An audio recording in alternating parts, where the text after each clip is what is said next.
কিছুতেই ফিরছে না অঙ্গনওয়াড়ির হাল। কোথাও শিশু, কোথাও আবার গর্ভবতীর পাতে তুলে দেওয়া হচ্ছে কার্যত বিষ। এখানেই শেষ নয়, অঙ্গনওয়াড়ির নিম্নমানের খাবার নিয়ে মন্ত্রীর কাছে অভিযোগ জানালে শাসক দলেরই রোষের মুখে পড়তে হচ্ছে। মালদা থেকে পশ্চিম মেদিনীপুর, ছবির কোনো বদল নেই। দেখুন সব ছবিগুলো।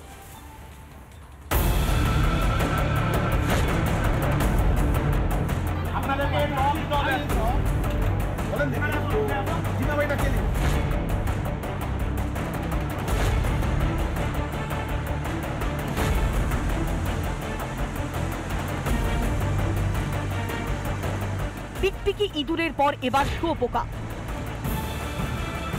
মালদার হরিশ্চন্দ্রপুরের কলমপাড়ায় অঙ্গনওয়াড়ির খাবারে দেখা গেল সেদ্ধ শুয়োপোকা। খাবারটা যখন ঢালি, খাবারটা খাওয়ার পর তারপরে দেখছি শুয়োপোকাটা মরা আছে, একদম সিদ্ধ হয়ে গেছে। লঙ্কা ভেবে তারপরে যখন দেখে দেয় শুয়োপোকা আছে। বুঝুন কাণ্ড। শিশু এবং গর্ভবতীদের পুষ্টির জন্য যে খাবার দেয়া হয় সেই খাবারই কিনা ডেকে আনতে পারে মৃত্যু। যারা স্কুল গেছে ওদের অবস্থাটা কি হবে? এগুলো যে খাবার ছোট ছোট বাচ্চাগুলো খাচ্ছে, এদের কি অবস্থা হবে? এর জবাবটা কে দিবে? এর দায় কে নেবে? স্থানীয়দের অভিযোগ, এই অঙ্গনওয়াড়ির দায়িত্বপ্রাপ্ত কর্মী দীর্ঘদিন ধরে খাবারে বেনিয়ম করছেন। এর আগেও পোকা আর শোলা পাওয়া গিয়েছে। অভিযোগের মাঝে এলাকায় বিক্ষোভের মুখে পড়েন সুপারভাইজার।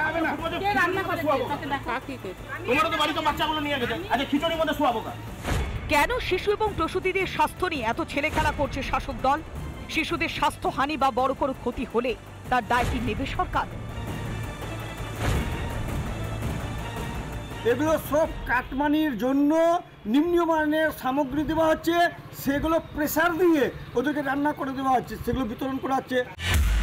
যদি এরকম ঘটনা সত্যি ঘটে থাকে, প্রশাসনের কাজ করবে। প্রশাসন তার বিরুদ্ধে যদি এরকম কিছু হয়ে থাকে, তা সেই অঙ্গনওয়াড়ির যে কর্মীরা আছে তাদের বিরুদ্ধে করার ব্যবস্থা নেবে। শুধুমাত্র মালদা নয়, রাজ্য জুড়েই দুর্দশা অঙ্গনওয়াড়িগুলোর। এলাকাবাসীদের পাশাপাশি অঙ্গনওয়াড়ি নিয়ে ক্ষোভ বাড়ছে খোদ কর্মীদের মধ্যে। গড়বেতায় মন্ত্রীকে ঘিরে ধরে বিক্ষোভ দেখায় অঙ্গনওয়াড়ির কর্মীরা। সিডিপিও কি বলবেন? উনি তো একজন সরকারের আধিকারিক হয়ে উনি ওখানে বসে আছেন, ওনার তো হাত পা বাঁধা। ওনার উপরে ডিপিও আছে, ডিপিওর উপরে জেনারেল সেক্রেটারি আছে, তার উপরে মাননীয় মুখ্যমন্ত্রী আছেন।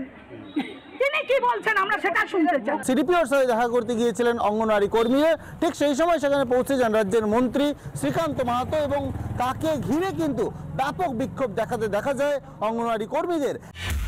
দিদিরা অনেক ছিলেন, তারা বলেছেন যে আমরা এই ব্যাপার, এই হচ্ছে জ্বালানি হচ্ছে না, টাকা পাচ্ছি না, বেতন বাড়ছে না, 9,000 টাকায় কি আমাদের সংসার চলে?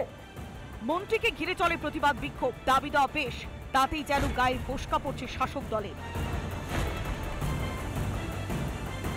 যা দাবি তাদের কোনোদিনই সম্ভব নয়, তার নিজেরাই বিপাকে পড়ে যাবে। তারা যে দাবি করছে, তারা আজকে যদি সেভাবে ভিজিট করা যায় ওই ICDS অঙ্গনওয়াড়িগুলোকে, তাহলে কিন্তু মারাত্মক অবস্থায় পৌঁছে যাবে।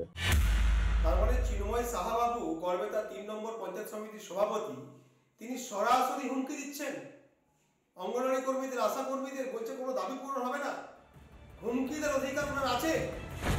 অঙ্গনওয়াড়ি কেন্দ্র নিয়ে চরমে শাসক দলের অবহেলা। হাল ফেরাতে প্রতিবাদ জানালেও পড়ছে ক্ষোভ। কেন প্রতিবাদীদের এত ভয় পাচ্ছে শাসক দল?